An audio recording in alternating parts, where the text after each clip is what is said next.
चलिए आज third chapter पढ़ाते हैं। इसमें आपने पिछले वीडियो में देखा कि सेकंड चैप्टर कंप्लीट हो गया था। आज आपको थर्ड चैप्टर शुरू करते हैं। Linear pair of the linear equation in two variable. Linear equation two variables. तो लीनियर इक्वेशन अब इसमें आपको pair of the linear equation पढ़ना है। पेयर मतलब दो। तो ऐसे दो लीनियर इक्वेशन के बारे में पढ़ना है जो लीनियर इक्वेशन क्या होते हैं, जिनकी डिग्री आपको बताए थे कि डिग्री जो है 1 होना चाहिए।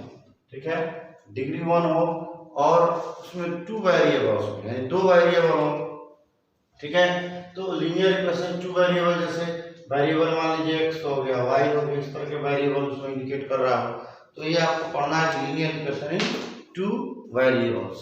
अब इन टू वेरिएबल्स में आपको सॉल्व कर, जैसे इस फॉर्म में इक्वेशन होंगे, जैसे इक्वेशन को आप देखेंगे तो ax plus by plus c equal to 0, मतलब a1 b1 और c1 हो गया। फिर a2x plus b2i plus c2 equal to 0।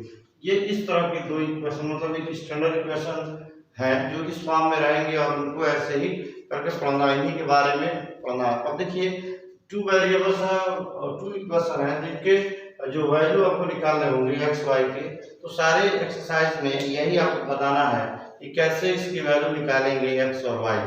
तो देखिए इनकी वैल्यू निकालने के लिए दो मेथड होते हैं। एक मेथड की बात करें इनका, तो देखिए मेथड्स जो होंगे वो दो होंगे। पहला एक ग्राफिकली होता है और दूसरा होता है अलजेब्रिक। देखिए ग्राफिकल मेथड और दूसरा अलजेब्रिक मेथड। अब देखिए ग्राफ में आप जानते हैं, अब इसमें तीन होंगे। देखिए ग्राफ अलजेब्रिक मेथड में एक होता है सब्स्टिट्यूशन मेथड,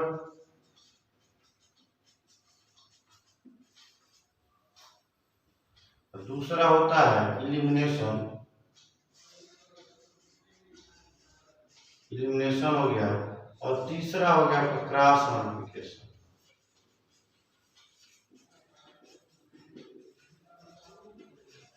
देखिए तो सब्स्टिट्यूशन, इलिमिनेशन और क्रॉस मल्टीप्लिकेशन, इन्हीं तीनों मेथड के बारे में पढ़ना है। तो देखिए लीनियर इक्वेशन टू वेरिएबल्स को सॉल्व करने के लिए दो मेथड होते हैं, ग्राफिकली और दूसरा अलजेब्रिक मेथड। तो ग्राफिक में ग्राफ आपको बना के दिखाया जाएगा कैसे उसको सॉल्व करेंगे, और अलजेब्रिक मेथड में हम देखेंगे कि तीन तरह के मेथड आपको डिफाइन करते हैं, एक सब्स्टिट्यूशन, इलिमिनेशन और क्रॉस मल्टीप्लिकेशन। इन्हीं तीनों के बारे में आपको पढ़ना है। ठीक है, तो देखिए इसमें अब आते हैं आपको ग्राफिकली मेथड में कैसे ग्राफ बनाएंगे और कैसे सॉल्व करेंगे। तो आ जाइए सीधे एक्सरसाइज 3.1। देखिए एक्सरसाइज 3.1 में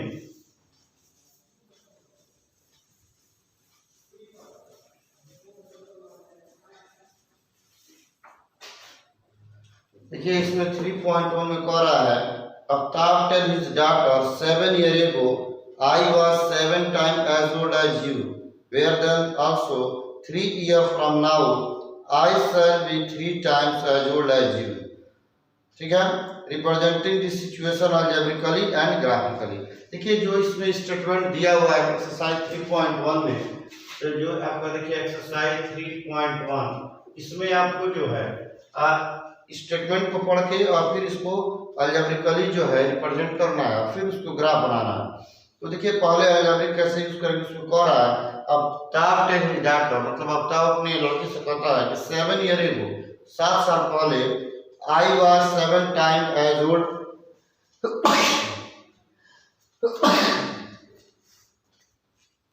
देखिए इसमें कहता है कि Aftab tell his daughter 7 years ago I was 7 times as old as you। तो अफ्ताब कहता है, यानी अब मान लेते हैं अफ्ताब का एज, देखिए पहले neglect, Aftab is x year and her daughter present age is y year। ठीक है, अब देखिए इसमें तो अब देखिए यहाँ पे कहता 7 ईयर एगो, तो 7 ईयर एगो अवतार क्या हो जाएगा x माइनस 7 और डाटर इज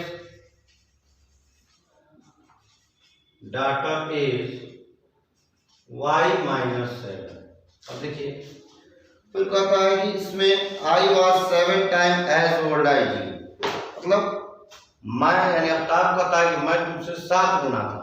तो अकॉर्डिंग टू क्वेश्चन देखिए अवतार x minus 7 equal to 7 y minus 7, x minus 7 multiply करिए 7y माइनस 49 दरवेजिए तो x माइनस 7y, इसको इधर लाएंगे तो plus 42 equal to 0।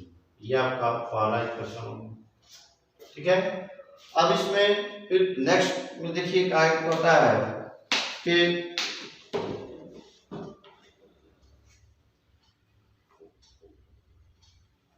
I was 7 times as old as you, ठीक है ना। Also 3 years from now, यानी आज से 3 साल बाद। तो अगर अब देखेंगे कि after 3 years Aftab is equal to क्या हो जाएगा, देखिए x प्लस 3 और डॉटर एज होगा आपका y प्लस 3। फिर अकॉर्डिंग टू क्वेश्चन उसके अनुसार क्या कहता है कि 3 टाइम्स तो x plus 3 equal to 3y plus 3।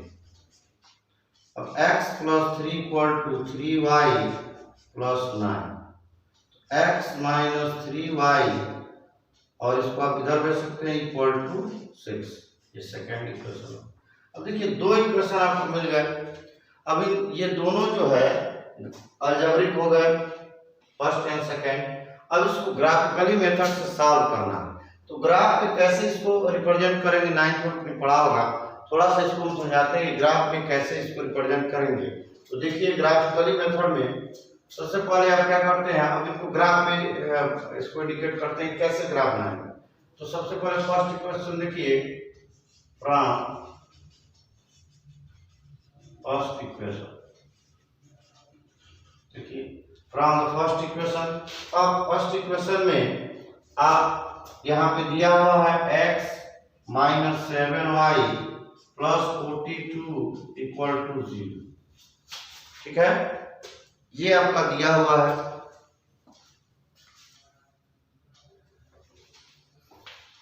अब देखिए यहाँ पे x माइनस 7y प्लस 42। अब यहाँ पे आप करिए ऐसा कि x equal to 7y minus 42, यह आपका हो गया भाई। अब यहाँ से आप बनाइए 4,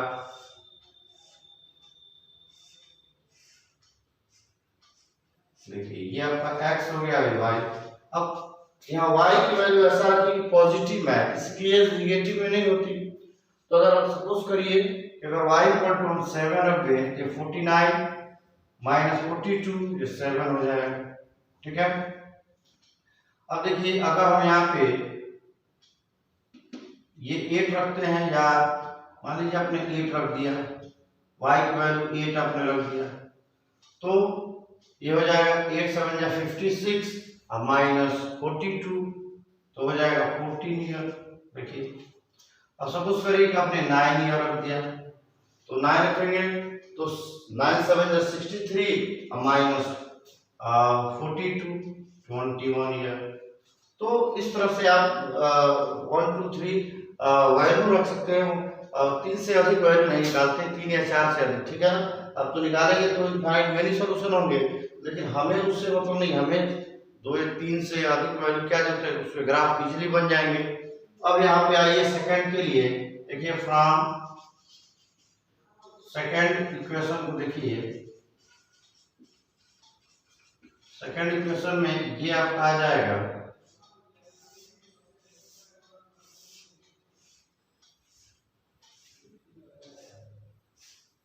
ये आपका x हो गया y।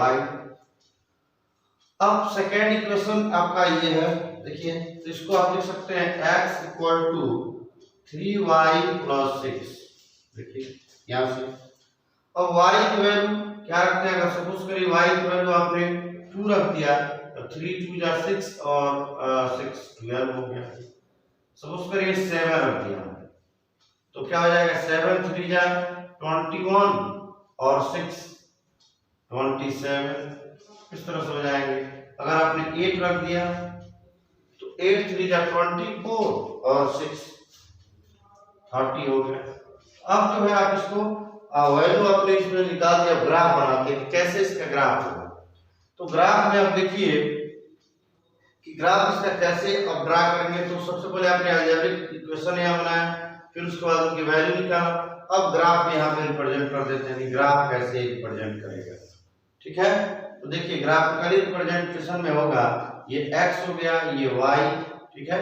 अब यहाँ से वैल्यू रख दीजिए 1 2 3 4 5 और यहाँ पे होगा 6 और ये आपका 7, ठीक है ना।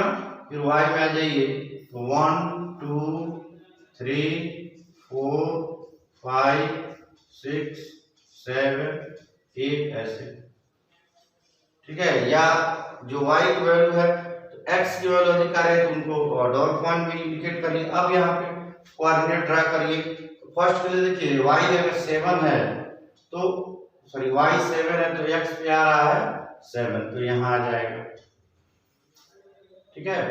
अब देखिए इसमें y 14 है तो x 14 है तो y 8 होगा, थोड़ा सा ऊपर चला जाएगा, ऐसे थोड़ा सा ऐसे जाएगा इसके सामने, ठीक है ना, ऐसे हो जाएगा। तो इस तरह से आप ग्राफ रिप्रेजेंट कर सकते हैं। तो आपने 9th में पढ़ा, इसको ड्रा करिए ग्राफ पे, इजीली आप इस ग्राफ पॉइंट पे इंडिकेट करेंगे और ग्राफ बन जाएगा। तो ये मेथड जो होता है ग्राफिकली होता है और इसी तरह से ग्राफ में इक्वेशन को सॉल्व करेंगे। अब देखिए जब इसमें कहता है कि उसकी वैल्यू क्या होगी, तो जहां दो ग्राफ आपस में इंटरसेक्ट करेंगे, इंटरसेक्ट मतलब एक दूसरे को जहां काटेंगे, वही वैल्यू x और y की होगा। तो x एक्सिस पे उसकी वैल्यू देख लेंगे और y एक्सिस पे उसकी वैल्यू देख लेंगे। ये दोनों जो वैल्यू है वही उस इक्वेशन के हल होंगे या सॉल्यूशन होंगे। चलिए अब देखते हैं इसमें second question.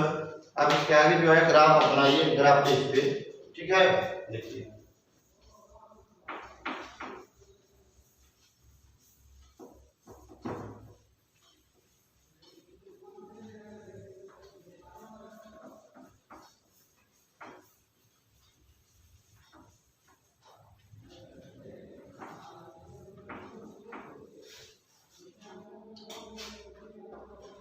whereas the coach applicate team by 3 bat and 6 ball for 3,900. Later the buy another bat and 3 more balls of the same kinds of 1,300 represents this situation algebraically and graphically. फिर यहाँ पे देखिए the cost of one bat आप यहाँ ले सकते हैं कि let the cost of one bat is rupees x and one ball rupees y, ठीक है। तो अब देखिए 3 बैट एंड 6 बॉल, तो कास्ट का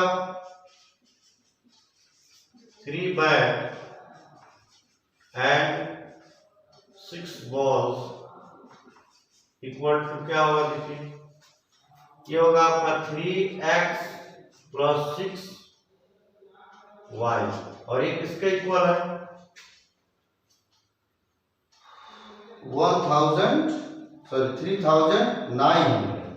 3,900, ये आपका फर्स्ट इक्वेशन है, ठीक है।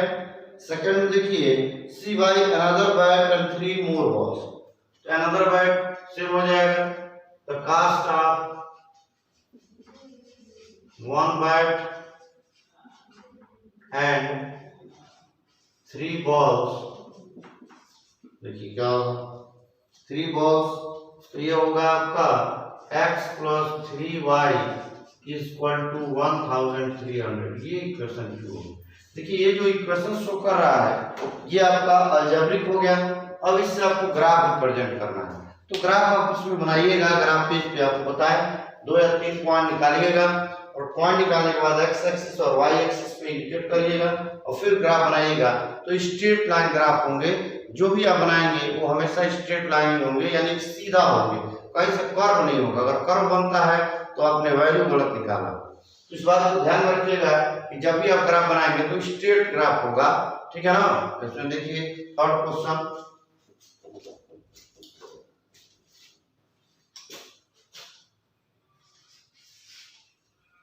the cost of 2 kg of apple and 1 kg of grapes on a day was found to be 160 rupees.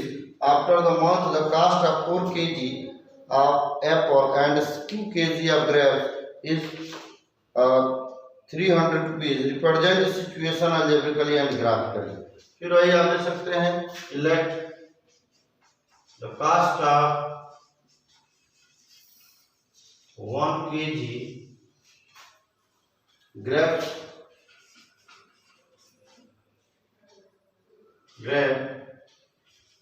is rupees X and 1 kg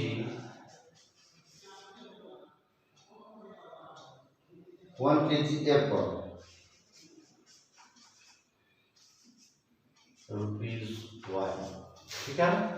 x और वाई इस तरह से आपने रिप्रेजेंट कर दिया। अब देखिए 2 kg ऑफ एप्पल और 1 kg ऑफ ग्रेप्स, तो 1 kg का होगा, देखिए 2 kg 2x और 1 kg का होगा y। ये किसके इक्वल है 160। ये फर्स्ट इक्वेशन हो गया। फिर सेकंड में ये तो after a month the cost of 4 kg apple और 2 kg, देखिए तो यहाँ पे यहाँ पे the cost of 1 kg apple लीजिए पहले, एप्पल, और यहाँ ग्रेप्स ले लीजिए, ठीक ना। तो ये आपका हो गया। फिर आ गया ये, तो फिर कहता है कि 4 kg एप्पल तो हो जाएगा 4x plus 2y equal to 300। Second equation देखिए, फर्स्ट एंड सेकेंड। अब इन दोनों इक्वेशनों का ग्राफ, ये तो अलजेब्रिक हमने बना दिया, और ग्राफिकली जो है आप इसको ग्राफ बनाएंगे तो इजीली सॉल्व हो जाएगा, ठीक है। देखिए 3.1 एक्सरसाइज जो है आपको मैंने सॉल्व कर दिया। अब देखिए इसके अब नेचर्स के बारे में आपको बता देते हैं और इसको आप ग्राफ बनाइएगा, ठीक है। फिर जो है कल आपको इसके नेचर के आगे क्वेश्चन बताया जाएगा कैसे सॉल्व करते हैं। थोड़ा सा इसके ग्राफिकली नेचर्स के बारे में आप जान लें कि कोई अगर लीनियर इक्वेशन है तो उसका ग्राफ कैसे रिप्रेजेंट होगा और कैसे उसका नेचर शो करेगा।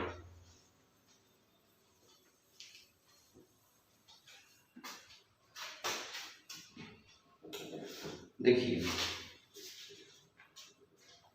सपोज करिए कि कोई इक्वेशन है a1x plus b1y plus c1 equal to 0, a2x plus b2y plus c2 equal to 0। ये आपका इक्वेशन होगा। अब देखिए इसमें, अब देखिए ये तो आपका इक्वेशन हो गया। यहाँ पे देखेंगे ग्राफिकली क्या होगा और यहाँ देखेंगे अलजेब्रिक क्या होगा,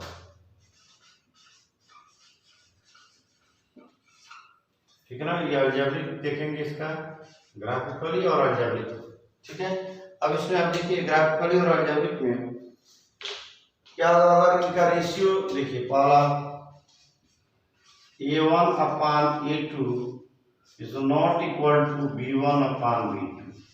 अगर a1 upon a2 is not, अगर इनका रेशियो निकाला जाए तो जो कोफिशिएंट का रेशियो है a1 upon a2 is not equal to b1 upon b2, तो ग्राफिकली में इंटरसेक्ट करेगा।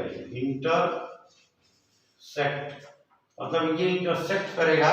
इंटरसेक्ट का मतलब हो गया या दूसरे कार्य इंटरसेक्टिंग होगा, इंटरसेक्टिंग लाइन कर सकते हैं, ठीक है ना। और अलजेब्रिक में यूनिक सॉल्यूशन या ओनली वन सॉल्यूशन, ठीक है, उसमें केवल एक ही सॉल्यूशन होगा। सेकंड में आ जाइए, देखिए पता है कि अगर a1 upon a2 equal to b1 upon b2 is not equal to c1 upon c2, तो ये होगा पैरेलल लाइन होगा, पैरेलल लाइंस होंगे। पैरेलल लाइंस मतलब एक दूसरे को कहीं इंटरसेक्ट नहीं करेगा, ठीक है। और ये जो है नो सॉल्यूशन में आप लिख सकते हैं इसको, नो सॉल्यूशन। देखिए थर्ड में आइए, तो थर्ड में आप लिखेंगे a1 upon a2 equal to b1 upon b2 equal to c1 upon c2, ठीक है ना। तो इसे आप कहेंगे कोइंसिडेंट लाइन, इसको कहेंगे कोइंसिडेंट लाइन। और ये कोइंसिडेंट लाइन हो जाए इनफाइनाइट मेनी सॉल्यूशन,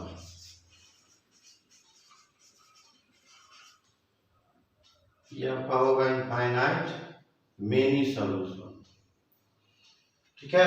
तो कोइंसिडेंट लाइन होगा और इनफाइनाइट मेनी सॉल्यूशन। अब देखिए कोई क्वेश्चन अगर आपको मिलेगा और उसमें उसके नेचर को ये डिफाइन करेगा कि वो कैसा इक्वेशन होगा, ठीक है, तो इसके बारे में आपको जो है कल बताया जाएगा कि इसके बारे में कैसे सॉल्व करेंगे और क्या यूज करेंगे। तो इसको थोड़ा सा याद रखिएगा, इन चीजों पे आपको ध्यान देना है, ठीक है। और उसके बाद जो है क्वेश्चन सॉल्व करके दिखाया जाएगा। लेकिन इसके लिए अब जरूरी है थोड़ा सा ग्राफ पे जो है आपको जो आज बताया गया है उसको ग्राफ पे बनाइएगा और ग्राफ पे रिप्रेजेंट करके देखिएगा, फिर जो होगा वो आप रिप्लाई करिएगा। ओके।